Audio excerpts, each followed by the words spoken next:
കാണുന്ന മിക്ക ഒബ്ജക്ട്സിലും ഒരു ഫേസ് കാണാൻ ശ്രമിക്കുന്ന സ്വഭാവമുണ്ടോ? ഫോർ എക്സാമ്പിൾ, ഈ പുറകിൽ കാണുന്ന എയർ ഫ്രയർ ഒരു ഫേസ് ആയിട്ട് നിങ്ങൾക്ക് റിലേറ്റ് ചെയ്യാൻ പറ്റുന്നുണ്ടെങ്കിൽ ആ സ്വഭാവത്തെ വിളിക്കുന്ന പേരാണ് പാരഡോളിയ.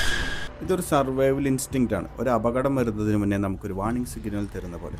അപ്പോൾ ഇതിൻ്റെ പ്രയോജനം എങ്ങനെ മനസ്സിലാക്കാമെന്ന് പറ്റിക്കഴിഞ്ഞാൽ, ഇത് ഡെവലപ്പ് ചെയ്യപ്പെട്ട സാഹചര്യത്തിലൂടെ നമ്മൾ പോവുകയാണെന്ന് നമുക്ക് പെട്ടെന്ന് മനസ്സിലാക്കാൻ പറ്റും. അതിന് നമ്മൾ ഒരുപാട് വർഷം പുറകോട്ട് പോകേണ്ടി വരും. നമ്മൾ കാടുകളിൽ ജീവിച്ചിരുന്ന കാലഘട്ടത്തിൽ, അല്ലെങ്കിൽ നമ്മുടെ പ്രോട്ടീൻ നീഡ്സിനായിട്ട് നമ്മൾ വേട്ടയാടിക്കൊണ്ടിരിക്കുന്ന കാലഘട്ടത്തിലോട്ട് പോകേണ്ടി വരും. ആ കാലഘട്ടത്തിൽ നമ്മൾ top of the animal kingdom ആണെങ്കിൽ പോലും നമ്മളെ പ്രേയാക്കുന്ന ഒരുപാട് പ്രൊഡേറ്റേഴ്സ് ഉണ്ടായിരുന്നു എന്നുള്ളതാണ്. ഇനി ഈ പ്രൊഡേറ്റേഴ്സിൽ തന്നെ ഒരുപാട് പേര് രാത്രി കാലഘട്ടത്തിൽ ഇറങ്ങുന്നതുകൊണ്ട് തന്നെ ഇവരുടെ കണ്ണുകളൊക്കെ നമുക്ക് വളരെ ദൂരത്തുനിന്ന് തന്നെ റെക്കഗ്നൈസ് ചെയ്യാൻ പറ്റും.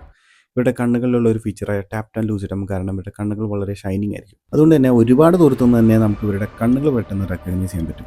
അതിനുശേഷം അവരുടെ ഫേസസ് അല്ലെങ്കിൽ അവരുടെ ബോഡി ഷേപ്സ് വെച്ചിട്ട് നമുക്ക് മനസ്സിലാക്കാൻ പറ്റും നമുക്ക് അപകടമുള്ള പ്രൊഡേറ്ററാണ് വരുന്നതെന്ന് പറഞ്ഞിട്ട് നമുക്ക് സേഫ്റ്റിയിലോട്ട് മൂവ് ചെയ്യാൻ പറ്റും.